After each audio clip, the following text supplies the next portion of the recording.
Hola a todos y bienvenidos a la presentación de esta noche. Ahora, más que nunca, está claro para todos que deben poner su salud en sus propias manos y mantener las defensas inmunológicas fuertes para todo lo que se aproxima y lo que pueda poner en riesgo su bienestar. Los gobiernos no pueden hacerlo todo. El sistema médico está sobrecargado y por lo general es inaccesible. Toma el control de tu situación. Sé proactivo. Por supuesto, hablaré de mi tema favorito, glutatión. Si vamos a hablar de salud inmunológica, siempre debemos observar de cerca esta molécula. A lo largo de los años, he presentado muchas conferencias sobre cómo el glutatión es fundamental para nuestra salud. El conocimiento es poder. Conocer el glutatión es una herramienta clave que pueden utilizar para ser su propio defensor de la salud. Mi objetivo es siempre asegurarme de que tenga este conocimiento a la mano. En unos segundos, les mostraré cómo el glutatión se relaciona con un problema que afecta a cada uno de ustedes, el COVID-19. Estoy convencido de que esta revelación tendrá un gran impacto en la forma en que confrontaremos este desafío. Presten mucha atención y, por supuesto, no duden en compartir esta información con sus amigos, familiares y, por supuesto, con otros profesionales de la salud. Le harás un gran favor a alguien. Empecemos.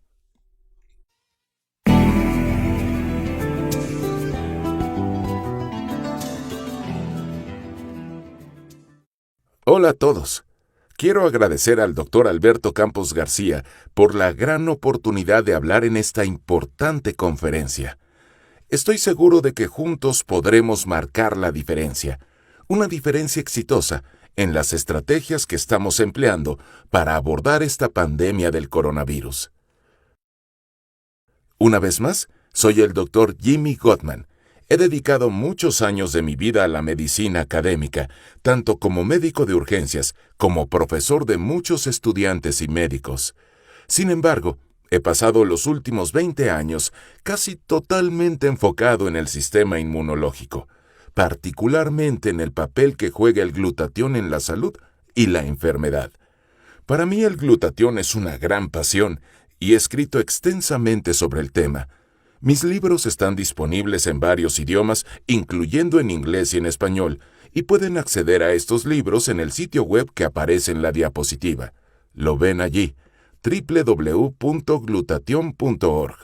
Primero les voy a contar algunos aspectos básicos del glutatión antes de comentar sus funciones relacionadas con el COVID-19. El glutatión es una molécula muy simple, compuesta de 3 aminoácidos. Los primeros 2 son muy comunes, el glutamato y la glicina, pero el tercero es mucho más difícil de encontrar en nuestras dietas modernas y en forma bioactiva, la cisteína.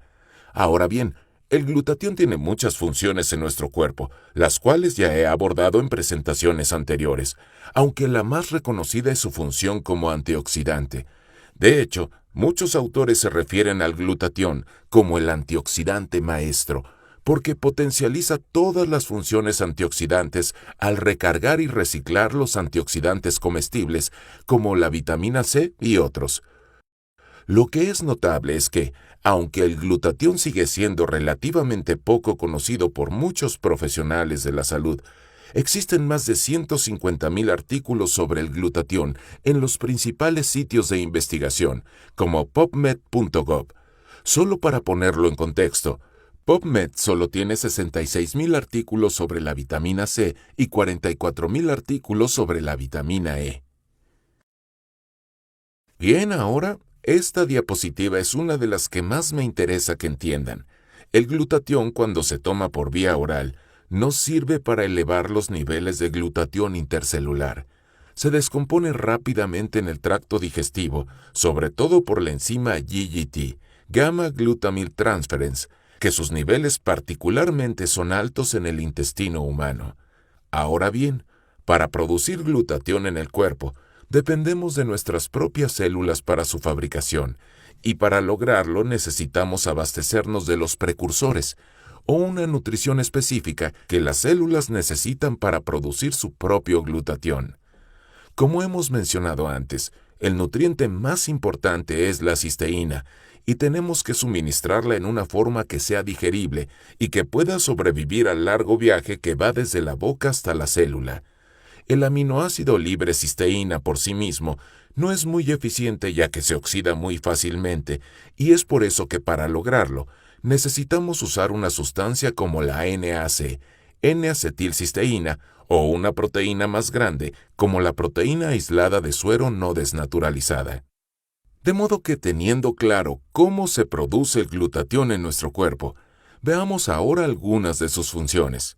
De manera muy breve, el glutatión es la molécula principal de señalización y control de todas las funciones metabólicas de redox. Juega un papel importante en la desintoxicación celular de compuestos orgánicos e inorgánicos, y uno de sus mecanismos más interesantes es la capacidad de mantener una gran respuesta inmunológica, apoyando la función y la multiplicación de los leucocitos.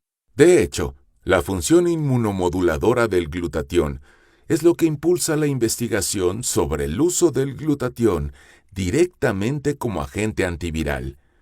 Existen muchos documentos donde se describen estas propiedades antivirales. Se ha comprobado que el glutatión produce efectos contra diferentes patógenos virales, incluyendo la gripe, el SIDA, la hepatitis, el herpes y el resfriado común, entre otros. Por lo tanto, no es de extrañar que se hayan hecho grandes esfuerzos para investigar si el glutatión puede ayudarnos en la estrategia para combatir el COVID-19. Creo que una buena forma de empezar es revisar algunas de las consideraciones teóricas que se hicieron antes de entrar en el tema de las intervenciones clínicas. Este trabajo realizado por el Dr. ruso Alexei Polonikov fue una de las primeras investigaciones sobre la relación entre el glutatión y el COVID-19. Se centró en los síntomas más graves del COVID, así como en los aparentes factores de riesgo de que, para empezar, los pacientes contraigan el virus. Este estudio fue publicado en mayo del 2020, así que claramente el Dr. Polonikov tuvo que haber empezado a trabajar en este estudio desde los comienzos de la pandemia. Partamos desde una simple línea de tiempo de la enfermedad, el contacto inicial con un portador del virus, y a medida que se permite que este virus se propague, existe un riesgo inminente de padecer síntomas que amenazan la vida, como el SDRA, síndrome de dificultad respiratoria del adulto, y muchas veces los enfermos pueden llegar hasta la muerte. Afortunadamente, en la mayoría de las personas, nuestras defensas inmunológicas innatas nos impiden llegar a estas etapas, pero existe un fenómeno que sabemos que ocurre en la mayoría de las infecciones prolongadas. La protección viral en contra de una infección en particular deriva en la disminución progresiva del glutatión, y con el paso del tiempo, la enfermedad se vuelve más seria. A lo largo de los años hemos aprendido más acerca del glutatión y hemos comprobado que existe un vínculo entre la falta de glutatión y la capacidad de los virus para potenciar su capacidad de propagación. Esto se observó por primera vez en la década de los 80 con la epidemia del VIH-Sida. La falta de glutatión también conduce a un estrés oxidativo más grave o a daños generados por los radicales libres, y esto genera una configuración perfecta para presentar niveles altos de inflamación. Todo esto provoca el SDRA y, en el peor de los casos, hasta la muerte del paciente. Por lo tanto, hay que preguntarse: ¿existen situaciones en las que la deficiencia o falta de glutatión pueda agravar aún más la situación del paciente, además de la enfermedad viral?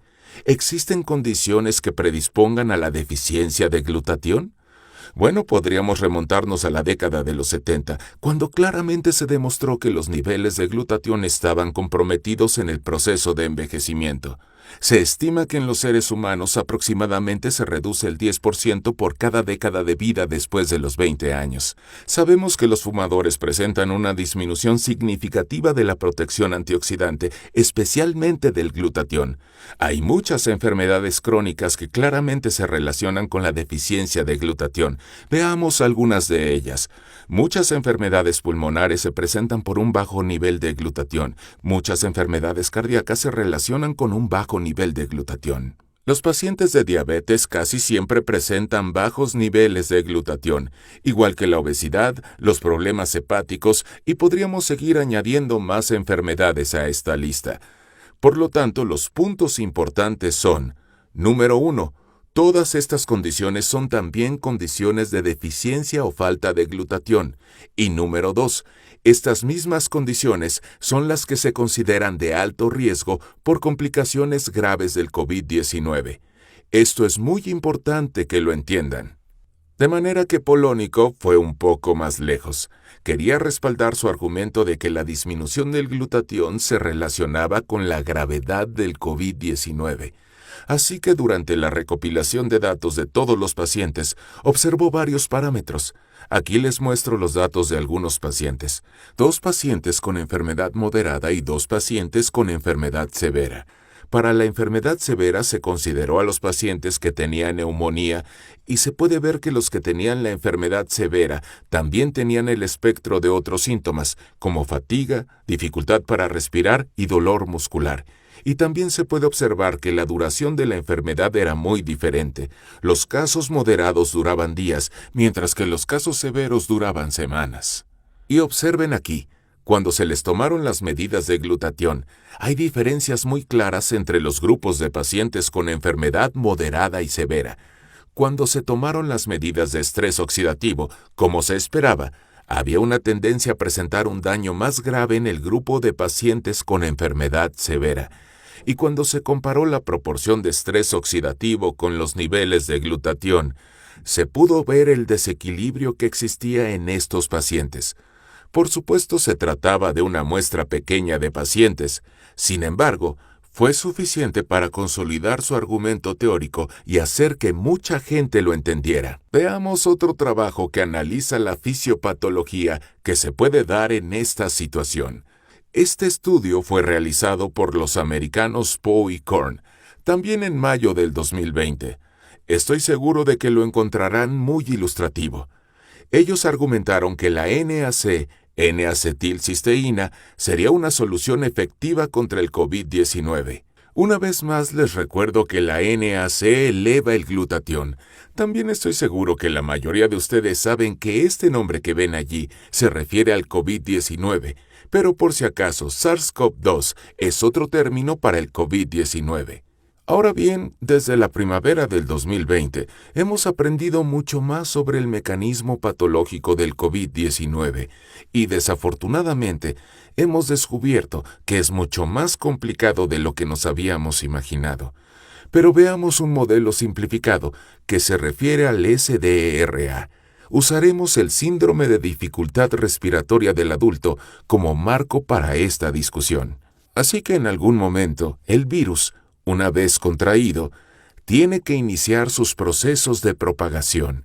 Y también sabemos por estudios previos sobre otras enfermedades virales que el glutatión ha sido considerado como un eficaz elemento que impide la propagación del virus.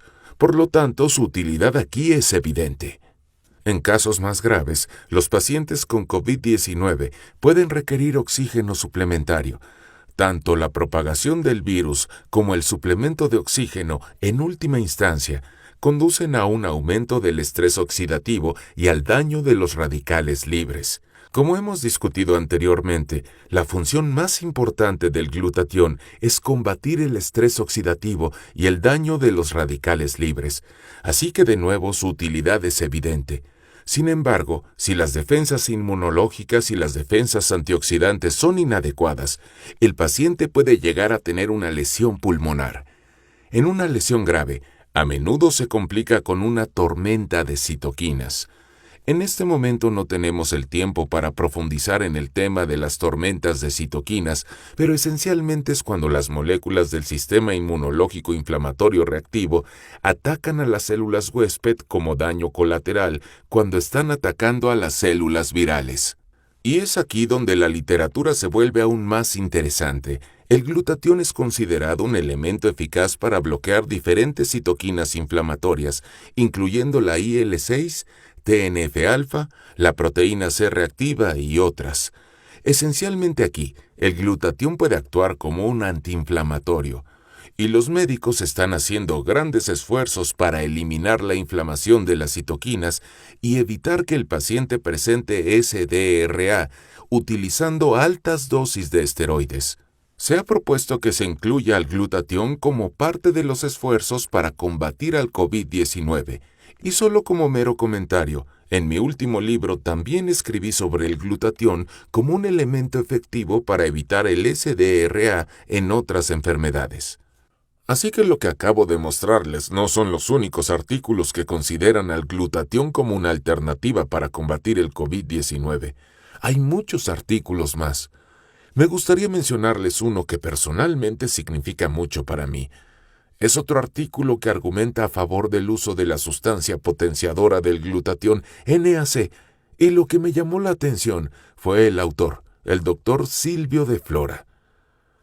Conozco muy bien al Dr. de Flora por su trabajo sobre el glutatión y la gripe o influenza A. Hace más de 20 años publicó un ensayo clínico sobre el uso del NAC como tratamiento para la gripe. Era un estudio aleatorio doble ciego.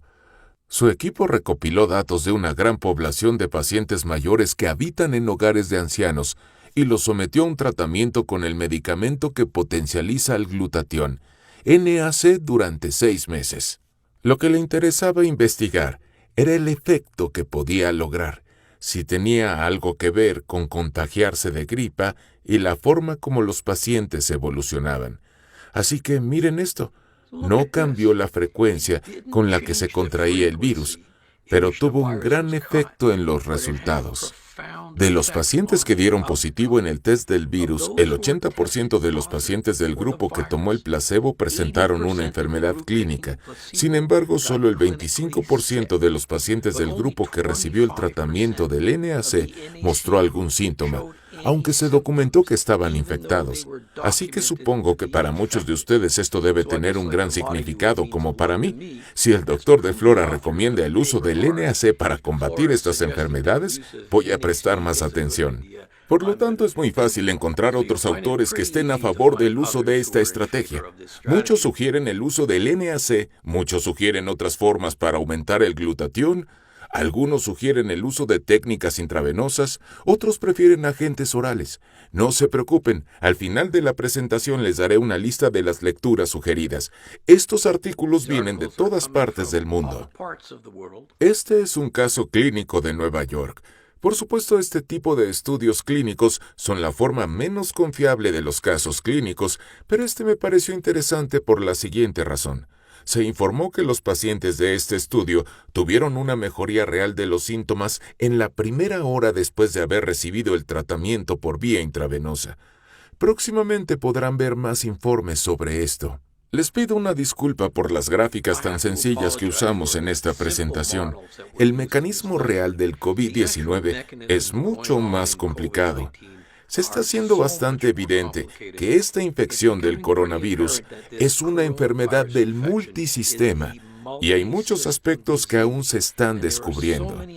Tengo que mencionar que muchos de estos otros daños de los sistemas están relacionados con la disminución del glutatión. Muchos problemas del COVID-19 se refieren a la actividad del ACE2. El glutatión está involucrado.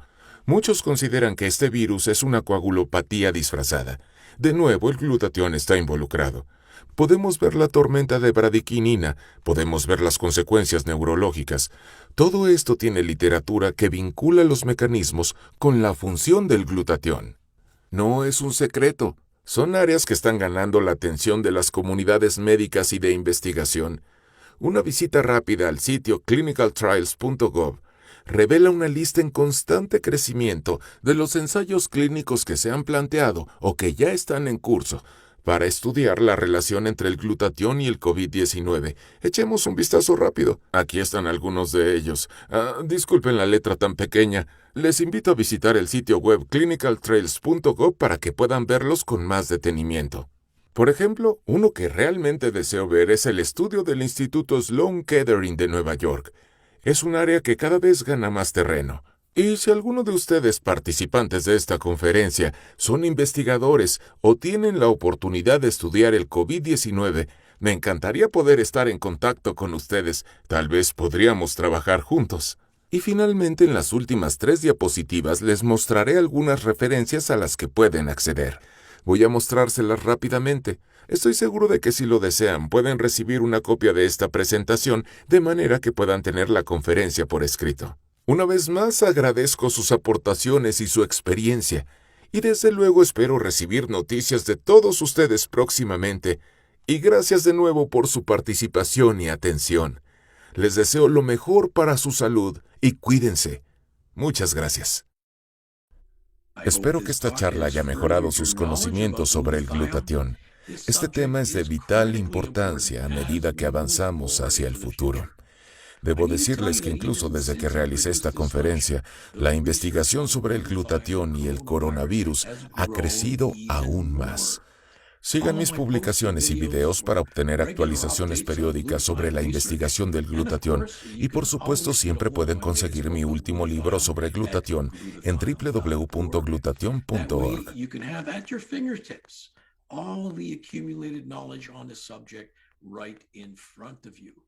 Conviértete en un suscriptor habitual haciendo clic en me gusta o siguiendo mis plataformas de redes sociales. Esperemos tener noticias de todos ustedes y la mejor salud.